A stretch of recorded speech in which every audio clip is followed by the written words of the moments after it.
پوچھا ہل فیکم غریبن، کیا کوئی تم میں اجنبی تو نہیں بیٹھا؟ صحابہ کرام نے کہا نہیں حضور، ہم سارے مسلمان ہی ہیں اور کوئی غیر نہیں ہے۔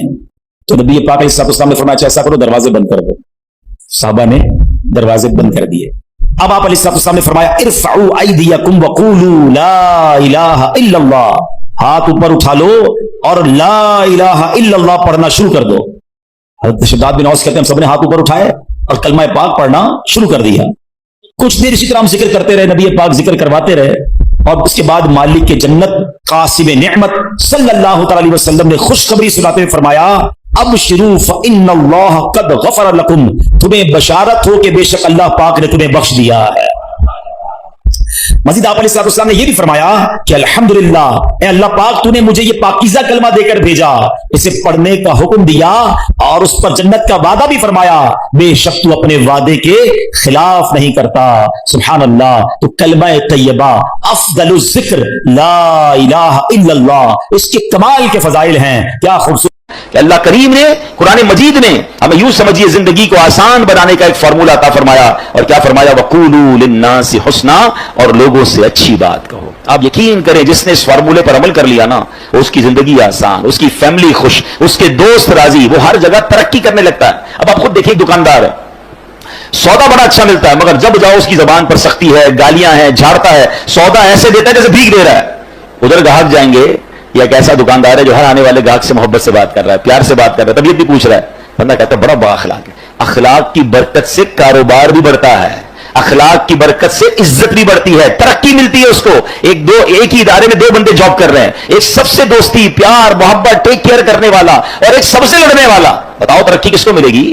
با اخلاق کو ترقی ملے گی۔ یعنی یہ وقولوا قولا کی جو فرمایا نا، قرآن کا حکم ہے کہ وقولوا للناس حسنا، لوگوں سے اچھی بات کہو، یہ آپ کے کاروبار میں ترقی کروا دے گا، یہ آپ کی نوکری میں ترقی کروائے گا، یہ آپ کی عزت میں ترقی کروائے گا، یہ آپ کے فیملی میں محبتوں کو بڑھائے گا۔ یہ ایک چھوٹا سا حکم جو ہے نا، وہ میری پوری لائف کو آسان کر سکتا ہے۔ لیکن لوگوں کو یہ بات سمجھ نہیں آتی، کچھ لوگوں کے منہ سے پھول جھڑتے ہیں اور کچھ لوگوں کے زبان سے انگارے جھڑتے ہیں۔ انہیں احساس نہیں ہو رہا کہ میں کتنوں کا دل توڑ رہا ہوں، کتنوں کو تکلیف پہنچا رہا ہوں۔ کاش یہ بات ہمیں سمجھ آ جائے۔ میرے پیارے اسلامی بھائیوں، اب ایک اور واقعہ سنیے، نبی پاک کے سمجھانے کا انداز، ایک ہمارے سمجھانے کا انداز۔ پتہ نہیں ہے نماز کیسے پڑھتے ہیں، پتہ نہیں ہے تلاوت کیسے کرتے ہیں، پتہ نہیں مسجد کا عادت کیا ہے، ایسے ڈانٹ کے سمجھائیں گے کہ بندہ پہلے ڈر جائے۔ اب پیارے آقا علیہ السلام کا دور ہے، اور وہ حضرت معاویہ بن حکم سلمی رضی اللہ عنہ، صحابی رسول ہیں، اپنا ہی واقعہ بیان کرتے ہیں۔ کہتے ہیں میں شروع میں جب اسلام میں نماز فرض ہوئی نا، تو نماز کے دوران باتیں کرنے کی اجازت تھی۔ یہ حکم بعد میں آیا کہ اب نماز میں بات چیت نہیں کر سکتے۔ وہ کہتے مجھے پتہ ہی نہیں تھا، نبی پاک علیہ السلام کا حکم آ چکا تھا اور مجھے پتہ ہی نہیں تھا کہ یہ حکم آ گیا ہے، میں اس دن وہ نہیں ہوں گے محفل میں۔ تو کہتے میں آیا اور نماز شروع ہو گئی، نبی پاک علیہ السلام نماز پڑھا رہے تھے، میں پیچھے نماز میں حاضر ہو گیا۔ تو کہتے چھینک آئی ایک شخص کو، تو میں نے کہہ دیا یرحمک اللہ نماز کے دوران۔ تو صحابہ کرام کچھ تھے جنہوں نے مجھے بڑی تیز نظروں سے دیکھا، تو مجھے پتہ ہی نہیں تھا کہ بات نہیں کر سکتا۔ میں نے کہا کیوں دیکھ رہے ہو بڑی تیز نظروں سے، نماز میں وہ کہہ رہے ہیں آپ مجھے کیوں ایسے دیکھ رہے ہیں؟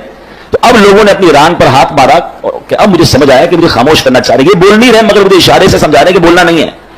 کہتے میں نے نماز کمپلیٹ کر لی۔ جب نماز پوری ہوئی تو نبی پاک علیہ السلام نے مجھے اپنے پاس بلایا، اور نبی پاک سے بڑھ کر بہترین سمجھانے والا کون ہے، بہترین معلم کون ہے؟ کہتے نبی پاک علیہ السلام نے نہ مجھے ڈانٹا، نہ برا بھلا کہا، نہ جھڑکا، بلکہ فرمایا نماز میں باتیں نہیں کرتے، نماز میں تو اللہ پاک کی تسبیح کرتے ہیں، تکبیر کہتے ہیں، قرآن کی تلاوت کیا کرتے ہیں۔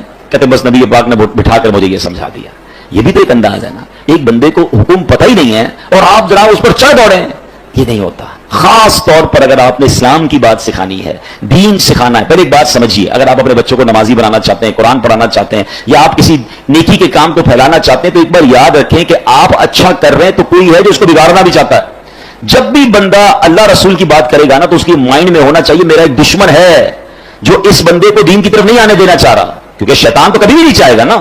یعنی آپ سارے ماشاءاللہ جو مسجد میں آئے ہیں نا، تو ایک طاقت تھی جو آپ کو روکتی رہی، اور آپ اس کو یوں سمجھے چیرتے ہوئے آ گئے مسجد میں، ماشاءاللہ ایمان مضبوط تھا۔ لیکن ایسا کئی لوگوں کے ساتھ ہوتا ہے جو گھر سے نکلتے ہیں مسجد کے لیے، شیطان پہنچنے نہیں دیتا، یار اگلی بار جائیں گے، آج گرمی بڑی ہے، چلو یار آج رہنے دو۔ گھر سے نکلا تھا حالانکہ نماز کے لیے، مگر شیطان نے بدل دیا۔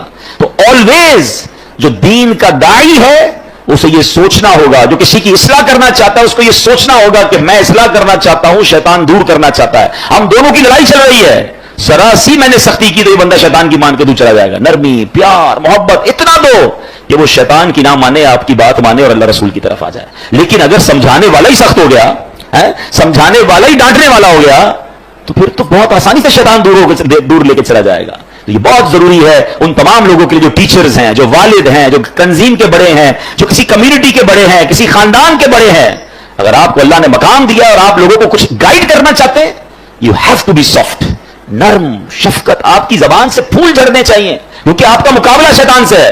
वो चाहता यही आप बदअखलाकी करें, मैं लोगों को ले जाऊं, और ऐसा होता है। कई बदकिस्मती से दीन की बात करने वाले भी इतने सख्त होते हैं कि लोग फिर दीन से दूर हो जाते हैं। ऐसा मत कीजिए, खुदा के वास्ते ऐसा मत। शैतान खींच रहा है और ये बंदा आपकी बात सुनने आ गया है, अब तो प्यार से बात कीजिए, अब तो मुस्कुराकर बात कीजिए, अब तो नरमी की बात कीजिए। तो इंशाअल्लाह अगर इस बात पर अमल करेंगे तो अल्लाह ने चाहा जिंदगी में बड़ी तरक्कियां और बड़ी कामयाबियां मिलेंगी। आला हजरत इमाम अहले सुन्नत फरमाते हैं, आमाल में हिदायत नरमी से चाहिए कि सख्ती से जिद ना बढ़े। अल्लाह करे ये बात हमें समझ आ जाए। अच्छा, बिल्कुल इसी तरह किसी को समझाना है, इसमें भी बड़ी गलती होती है। सबके सामने लोग समझाते हैं, ये मेरा बेटा जो है ना, अच्छा रिश्तेदार आए घर पे, मेहमान आए और उनके सामने कह रहे हैं कि बेटा मेरी बात मानता नहीं है, बहुत तंग करता है, जरा आप भी इसे समझा दें। क्या आप वो समझेगा आपकी बात? सबके सामने आपने जरूर कर दिया। बल्कि हमारे साथ भी होता है कि किसी बुजुर्ग, किसी आलिम दीन के पास अपने बेटे को लेकर लाइन में लग कर आते हैं और कहते हैं मेरा बेटा बड़ा शरारती है, मुझे बहुत तंग करता है, आप जरा इसको समझा दें। आप सोचें, आपने उस बेटे को उस दीनदार आदमी के सामने जलील कर दिया, वो कैसे अपने बाप से मोहब्बत करेगा? होना क्या चाहिए था? वालिद आकर कहता मेरा बड़ा प्यारा बेटा है, इसके लिए दुआ कर दें। ये भी तो हो सकता है, दुआ ही करवानी थी, उसकी बुराई करना जरूरी है सबके सामने। और हो सकता है आपका ये जुमला बेटे के दिल में आपके लिए नरमी डाल दे कि यार मैं अब्बू को इतना तंग करता हूं, अब्बू फिर भी जाके एक आलिम दीन के पास, एक बुजुर्ग के पास जाकर क्या कह रहे हैं कि मेरे बेटे के लिए दुआ कर दे, मेरा प्यारा बेटा है। कितना ये तो तरीका होता है दिल में मोहब्बत डालने का। हम खुद ही अपने बच्चों, अपने छोटों से अपने दिल में मोहब्बत दूर कर रहे होते हैं। अच्छा, फिर इसी तरह एक और कहानी क्या होकर आजकल लोग हो गए हैं, सोशल मीडिया पे समझाना है। आप मुझे एक बात बताएं, आपने किसी एक बंदे को समझाना है, उसको वीडियो पे समझाएंगे आप? अब वीडियो पे आप समझा रहे तो शैतान हो सकता है उसको सिद्ध हो जाए। अच्छा, आपने उसको समझाया या उसकी कोई बुराई बताई और उसने वो बुराई खत्म कर भी ली, तो ये हजारों लाखों लोगों को आपने उसकी बुराई बताई, उसका अजाब किस पर है? उसका गुनाह किस पर? ये कौन सा तरीका है कि आपको किसी फर्द से प्रॉब्लम है और आप उसको सोशल मीडिया पे समझा रहे हैं, वीडियो के जरिए समझा रहे हैं? ये तो अजीब, ये दुश्मनी बढ़ाने वाली बात है, ये शैतान को खुश करने वाली बात है। अल्लाह करे कि ये लोगों को बात समझ आ जाए। एक जुमला याद कर लें, जिसने किसी को सबके सामने समझाया उसने उसको जलील किया, और जिसने किसी को अकेले में समझाया उसने उसको जीनत बख्शी।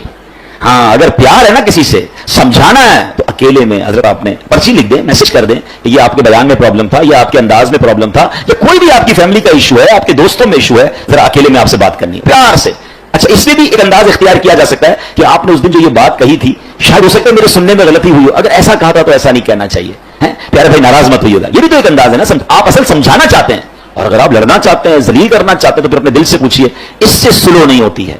कुरान का हुक्म याद रखिएगा कि लोगों से अच्छी बात कहो। अब आखिरी बात, बड़ी कमाल की बात है, अगर आप ये समझ जाए ना तो मैं समझता हूं इस पूरे बयान का जो इत्र है वो इस गुफ्तगू में है कि अल्लामा कुर्तुबी रहमतुल्लाह तआला फरमाते हैं, समझाने वाला दुनिया में कोई भी हो, आज के दौर में कोई हजरत मूसा और हजरत हारून से अफजल नहीं हो सकता। अल्लाह के नबी है ना, और जिसे समझाया जाए वो कितना ही बड़ा गुनाहगार क्यों ना हो, वो फिरौन से बड़ा गुनाहगार नहीं हो सकता। बात समझ आ रही है? यानी आज अगर किसी के साथ आपको प्रॉब्लम है, कितना ही उसने आपको क्यों ना सताया हो, कितना ही वो गलत आदमी क्यों ना हो, गुनाहों में वो फिरौन से बढ़ नहीं सकता। और हम में से समझाने वाला कोई भी हजरत मूसा और हजरत हारून से बढ़ नहीं सकता। दो एक्सट्रीम हो गई ना, समझाने वाला भी टॉप पे है और गुनाहगार भी सबसे बड़ा है। मगर जब हजरत मूसा और हजरत हारून फिरौन के पास जा रहे थे तो अल्लाह करीम ने क्या उन्हें इरशाद फरमाया था, फकूला लहू कौलन लय्यिना, तो तुम उससे नरम बात कहना। कुरान हजरत मूसा हजरत हारून को कह रहा है, किससे नरम बात करना? फिरौन से। यार किसी फिरौन से बड़े गुनाहगार से मिल लिया आपने जो उससे सख्ती कर रहे हो, समझिए। या हजरत मूसा से ज्यादा अच्छा समझाना आता है आपको। इतनी दो एक्सट्रीम मिल रही थी, मगर ऑर्डर क्या था कि नरमी से बात करनी है, प्यार से बात करनी है। अल्लाह अकबर। अब ये बात आप समझ लें, अगर आप समझाना चाहते हैं ये सख्ती से नहीं हो सकता, आप लड़ना चाहते हैं फिर वो आपकी मर्जी है, वो फिर आप अल्लाह को जवाब दें कि आप लड़ाई झगड़े वाले हैं। अगर आपके माइंड सेट में ये कि यार इस बंदे की गलती दूर करनी है या इसको ठीक करना है, इसकी तरबियत करनी है, आइंदा ये ना करे, तो ये काम नरमी से होगा, सख्ती से बिगड़ने का चांस है, दुश्मनियां हो जाती हैं। वो एक बात है ना, एक बंदा कहीं जा रहा था, सर पे उसके कांच की चूड़ियां थी और उसका पूरा एक गठड़ था। तो एक पुलिस वाला आया, कोतवाल, और उसने आकर डंडा मारा उसमें। क्या बताओ इसमें क्या है? कहता साहब थोड़ी देर पहले तो चूड़ियां थी, अब तो कुछ भी नहीं है। यानी आप डंडा मारकर पूछ रहे हैं तो टूट गया जो आप पूछना चाह रहे थे, वो तो चूड़ा चूड़ा हो गया। हम भी बाजू का डंडा मार के जो है ना सीधा करना चाह रहे होते हैं कहते ना पहले ही मटके में सुराख कर दो, अब जितना पानी डालना है तो पानी ने लीक ही हो जाना है, पानी भरना नहीं है। अब आप डाले जाए पानी, अब आप समझाते जाए, पहले तो सुराख कर दिया आपने, किसी को गाली देकर डांट कर जलील कर अब बिठा के समझा रहे हैं, आप उसके मटके में सुराख कर चुके हैं, अब डाले जाए, वो निकल रहा है, जो भी डाल रहे हैं वो निकल रहा है। तो काश ये बात समझ आ जाए कि है फलाहो कामरानी, नरमियों आसानी में, हर बना काम बिगड़ जाता है नादानी में। सदका खैरात की बात हम बहुत सारी करते हैं, ठीक है। आज आपको कमाल का सदका बताता हूं, 1 रुपया भी खर्च नहीं होगा। गरीब लोग जरा गौर से सुन ले, अमीर भी सुने, क्योंकि अमीर भी कौन सा रोज खर्च करते हैं, ठीक है ना, ये बगैर खर्चे का सदका है। अल्लाह के हबीब अलैहिस्सलाम फरमाते हैं अच्छी बात सदका है। आए हाय, यानी सिर्फ माल से सदका नहीं होता, बल्कि हर मामूली छोटी से छोटी नेकी भी अगर इखलास के साथ की जाए तो उस पर सदके का सवाब मिलता है। हत्ता कि मुसलमान भाई से मीठी और नरम बातें करना भी सदका है। तो ये सदका तो रोज किया करे ना भाई, बगैर पैसे खर्च किए सवाब मिल ही जाएगा, मीटर चल रहा है। और अब मैं आखिरी जुमला कहकर अपनी बात को खत्म करता हूं। जो आशिकान रसूल हैं, जो नबी पाक से मोहब्बत करते हैं, उसमें इस हदीस में उनके लिए डर भी है और उनके लिए खुशखबरी भी है। अल्लाह के रसूल अलैहिस्सलाम फरमाते हैं कि बेशक तुम में से मुझे सबसे ज्यादा प्यारे, सुनो आका फरमाने, तुम में से सबसे ज्यादा प्यारे और कयामत के दिन मेरे नजदीक तरीन वो लोग होंगे। अब मुझे बताएं, मैं आगे बंदा ना बताऊं कौन है, इनाम कैसा है। कयामत में आका के सबसे करीब और नबी पाक फरमाए मेरे लिए सबसे ज्यादा प्यारे। सच्ची बात है, मैं अगली जुमला ना भी कहूं ना तो हम सबने ये सौदा कर लेना चाहिए कि वो जो भी काम है मैंने करना है। मेरी सारी जिंदगी एक तरफ, अगर मैं नबी पाक का प्यारा हो गया और कयामत के दिन प्यारे आका के सबसे करीब हो गया तो फिर ये काम क्यों ना करूं। अब वो काम क्या है? आका फरमाते वो है जो तुम में से सबसे ज्यादा अच्छे अखलाक वाले हैं। जो ज्यादा अखलाक वाला है वो आका को ज्यादा प्यारा है। अब गौर कर ले मेरे अखलाक कैसे हैं। अब अगला जुमला तो डराने वाला है, तुम में से मुझे सबसे ज्यादा नापसंद और कयामत के दिन मुझसे ज्यादा दूर वो लोग होंगे जो बुरे अखलाक वाले हैं, जो ज्यादा बातें करने वाले, मुंह फट बाँछें खोलकर और मुंह भर कर बातें करने वाले हैं। गालियां देने वाले सोचें, तंज करने वाले सोचें, लोगों की इज्जतें उछालने वाले सोचें। अगर नबी पाक नाराज हो गए, मेरी बद अखलाकी की वजह से कयामत के दिन मुझे दूर कर दिया गया,